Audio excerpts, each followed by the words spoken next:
നമ്മുടെ SSC CGL 2024 ചോദിച്ചൊരു question ആണ്. ഒരു സിലിണ്ടറിക്കൽ ടാങ്ക് ഉണ്ട്, അതിൻ്റെ റേഡിയസ് 4 സെൻറ്റിമീറ്റർ ആണ്. ഇത് ഫുള്ള് വാട്ടർ ഉണ്ട്. If 616 litre of water are drawn out then water level will be dropped.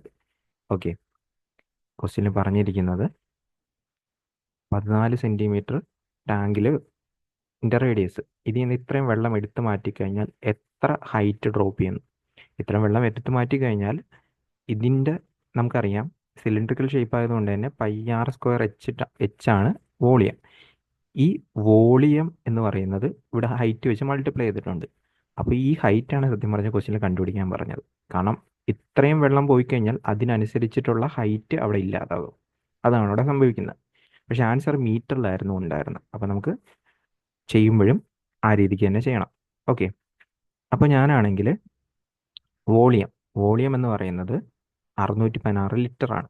1 litre എന്ന് പറയുമ്പോഴത്തേക്കും 1000 സെൻറ്റിമീറ്റർ ക്യൂബാണ്. 1000 സെൻറ്റിമീറ്റർ ക്യൂബാണ്. അപ്പോൾ ഇതാണ് വോളിയം വരുന്നത്.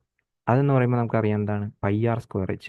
πr²h ഹൈറ്റ് അറിയത്തില്ല, അതാണ് കണ്ടുപിടിക്കാൻ പറഞ്ഞത്.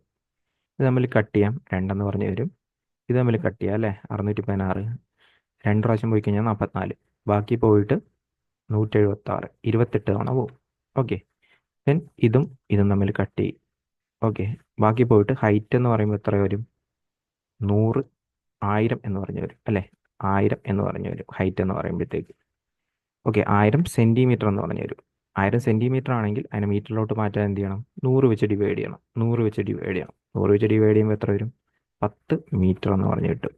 എത്രയെന്ന് പറഞ്ഞു കിട്ടും? 10 മീറ്റർ. അതായിരിക്കും നമ്മുടെ ആൻസർ ആയിട്ട് കിട്ടാൻ പോകുന്നത്.